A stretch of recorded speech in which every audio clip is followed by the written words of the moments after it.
এই কথা তোমাকে কোনো স্কুল কলেজ শেখাবে না, অফিসও বলবে না। হ্যালো ভিউয়ার্স, আসসালামু আলাইকুম। আর ধনী লোকেরা তো একদমই চাইবে না তুমি জানো, কারণ এগুলো জানলে তুমি বদলে যাবে আর তাদের বানানো খেলাটাও ভেঙে যাবে।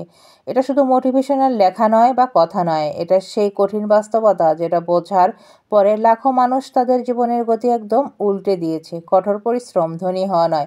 তোমাকে বলা হয় কষ্ট করে কাজ করলেই সব পাবে, কিন্তু ধনীরা জানে ধনী হওয়া মানে কষ্ট নয়, লেভারেজ। তুমি সময় বিক্রি করো আর তারা মানুষের সময়, দক্ষতা, অর্থ ব্যবহার করে সাম্রাজ্য বানায়। তারা চায় তুমি ভাবো টাকা খারাপ, যাতে তুমি কখনো টাকার পেছনে ছুটতে সাহস না পাও। কিন্তু ধনীরা জানে টাকা হলো শক্তি, স্বাধীনতা আর প্রভাবের চাবিকাঠি।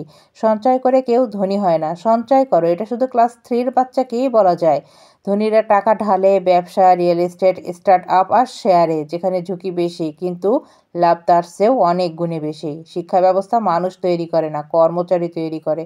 স্কুল শেখায় চাকরি করতে, ধনীদের স্কুল শেখায় কিভাবে চাকরি দিতে হয়। কর ব্যবস্থাকে তারা নিজেদের জন্যই বানিয়েছে। তুমি বেতনভোগী তাই কর দাও, তারা সম্পদের মালিক তাই করমুক্তির সুবিধা পায়। গেমটা শুরু থেকেই অসম।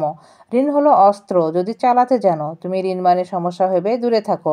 ধনীরা ঋণ নিয়ে সম্পদ কেনে, যা আয়ও দেয় আবার ঋণও পরিশোধ করে। তুমি ভোগবাদ, তাদের লাভ। মোবাইল, ব্র্যান্ডের জুতা, দামি কফি, তাই সবই তাদের পকেটে যায়। তারা অর্থ ঢালে এমন সম্পদে যেটা প্রতিদিন বড় হয়। প্রতিভা নয়, যোগাযোগই আসল শক্তি। ধনীরা জানে একা কেউ বড় হয় না, তাই তারা এলিট সার্কেল বানায়, যেখানে সুযোগ, অর্থ, ক্ষমতা ঘুরে বেড়ায় নিজের মধ্যেই। সময় তাদের চোখে সোনার চেয়েও দামি। তারা নিজের হাতে কাজ করে না, কাজ করায়, কারণ তাদের ফোকাস সম্পদ বৃদ্ধি, শ্রম নয়। শেয়ার বাজার তোমার নয়, তাদের মাঠ। তোমার কাছে বাজার মানে আশা, তাদের কাছে টেকনোলজি বড় পুঁজি। অসম যুদ্ধ, ব্যর্থতা তাদের শিক্ষক। কিন্তু তুমি ব্যর্থতাকে ভয় পাও, তারা ব্যর্থতাকে ব্যবহার করে আরও বড় হওয়ার সিঁড়ি বানায়। বড় লাভ মানেই বড় পুঁজি, এটা তারা জানে। তারা চায় তুমি অজ্ঞ থাকো, কারণ যত কম জানবে তুমি, তত বেশি ব্যবহার হবে তাদের কাছে। তাহলে কি করবে? খেলার নিয়ম বদলানো লাগবে।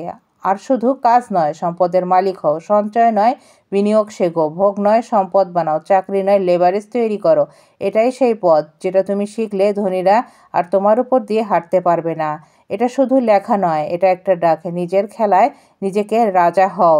সময় এসেছে তোমার সাম্রাজ্য করার। নিজের সাম্রাজ্য নিজে তৈরি করো এবং নিজেকে রাজা হিসেবে প্রতিষ্ঠিত করো। প্রত্যেকটা মানুষ তার নিজস্ব ক্ষমতা ব্যবহার করে এগিয়ে যেতে পারে এবং নিজেকে প্রতিষ্ঠিত করতে পারে একজন সাম্রাজ্যের মালিক হিসেবে। এটা একান্তই নিজের মনের জোরের উপর নির্ভর করে। সময় এসেছে প্রভাবশালীদেরকে দেখিয়ে দেওয়ার, আমরাও পারি, আমরাও যুদ্ধে জয়ী হতে পারি, আমরাও প্রতিযোগিতায় টিকিয়ে থাকতে পারি। এটাই বাস্তবতা।